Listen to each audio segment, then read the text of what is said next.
விஜய் கைவிட்டதுனால பவன் கல்யாண் பக்கம் திரும்பின எஸ்.ஜே. சூர்யா. குஷி படத்தோட மாபெரும் வெற்றியால அந்த படத்தை தெலுங்குல பவன் கல்யாண் ஹீரோவா நடிக்க சூர்யா இயக்குனாரு.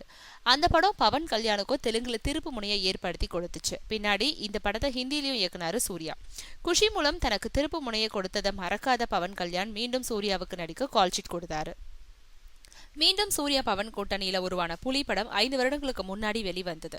ஆனா அந்த படம் வெற்றி அடையல. இருந்தாலும் பவனோட இன்னும் நல்ல நட்போட இருக்கும் சூர்யா பவன் கல்யாண் கிட்ட குஷி படத்தோட 2ஆம் பாகத்தோட கதையை சொல்லியிருக்காரு. கதை பிடிச்சு போனதுனால அவரும் நடிக்க சம்மதிச்சிட்டாருன்னு சொல்றாங்க. இதே கதையை தான் சில மாதங்களுக்கு முன்னாடி விஜய் கிட்ட சொல்லியிருக்காரு. அவர் அதுல நடிக்க விருப்பம் தெரிவிக்காம அழகிய தமிழ்மகன் படத்தை இயக்குன பரதன் இயக்கத்துல நடிக்க சம்மதம் தெரிவிச்சிட்டாரு. விஜய் வேண்டாம்னதுனால இப்போ பவன் கல்யாண வச்சு படத்தை இயக்க சூர்யா தயாராயிட்டு இருக்காரு. இருந்தாலும் இந்த படத்தோட முறையான அறிவிப்பு வெளியாக கொஞ்சம் தாமதம் ஆகலாம்னு தெரியுது.